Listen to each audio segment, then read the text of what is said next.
Let me tell you something that may sound insane at first, but your spirit already knows it's true.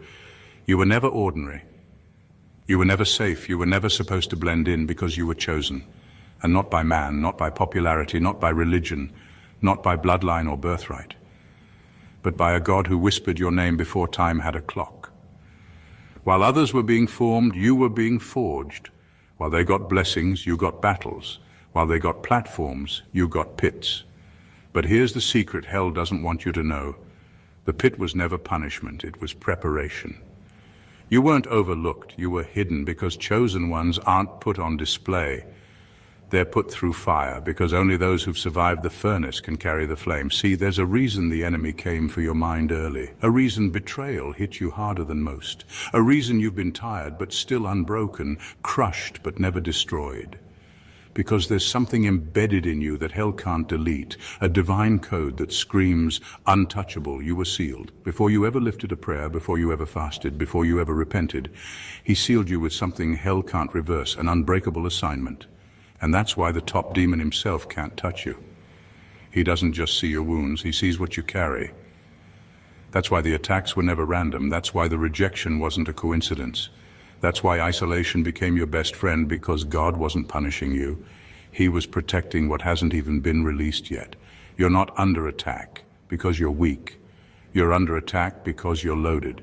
You're not just a person, you're a prophecy in progress. So now the question is, will you believe what life has said about you, or will you step into what heaven already knows? Because when God seals a destiny, it doesn't matter how hard hell hisses. The chosen cannot be cursed, the sealed cannot be touched, and the one who walks with fire cannot be burned. Stay right here, because by the time you reach the end of this message, you'll understand why even the highest ranking demon backed off when he saw you coming. Number one, you're not just protected, you're off limits.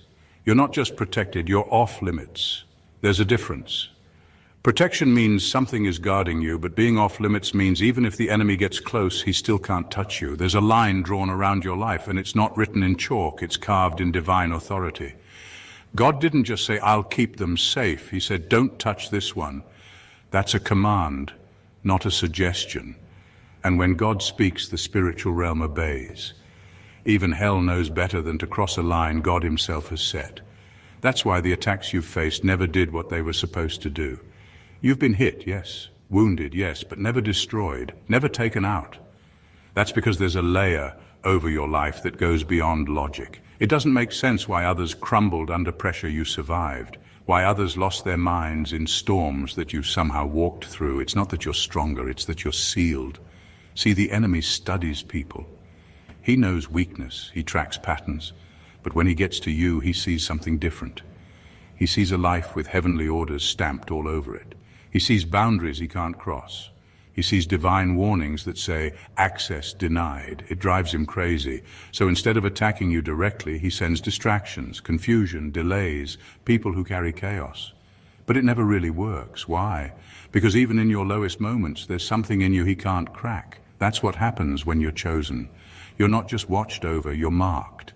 And being marked by God doesn't mean life gets easier. It means hell recognizes you as a threat, even when you don't feel like one. But it still can't reach you. You're not vulnerable the way others are. You walk with a seal that can't be forged, faked, or forced open.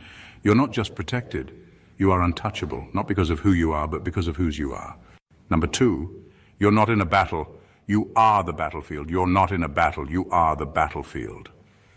That's why your life has felt like a war zone since the beginning. You weren't just born into conflict, you attract it, not because you're weak, but because you carry something that forces light and darkness to collide. Wherever you go, something shifts, atmospheres change, people get uncomfortable, things either break off or break loose. That's not random, that's spiritual. You don't step into battles, you become the ground where battles are fought. There's a reason you've always felt like you were being pulled in two directions, like you're in the middle of something bigger than you. That's because you are. You carry weight, and not just emotional weight. Spiritual gravity. When you walk into a place, there's an invisible line drawn. One side is trying to push you into purpose, the other is desperate to distract or destroy you. That tension you feel isn't confusion. It's evidence that both kingdoms recognize what you carry. You think you're just going through life, but life has been coming through you. Every breakdown, every battle, every unexpected attack. It all makes more sense when you realize you're not just caught in the crossfire. You are the fire. You're the territory God's trying to reclaim, and the enemy is trying to sabotage. That's why you wrestle with heaviness that others don't feel. That's why people are drawn to your light but also try to dim it. You've been wondering why peace seems temporary and rest always gets interrupted. It's because your very existence is disruptive to darkness. You carry clarity that breaks confusion.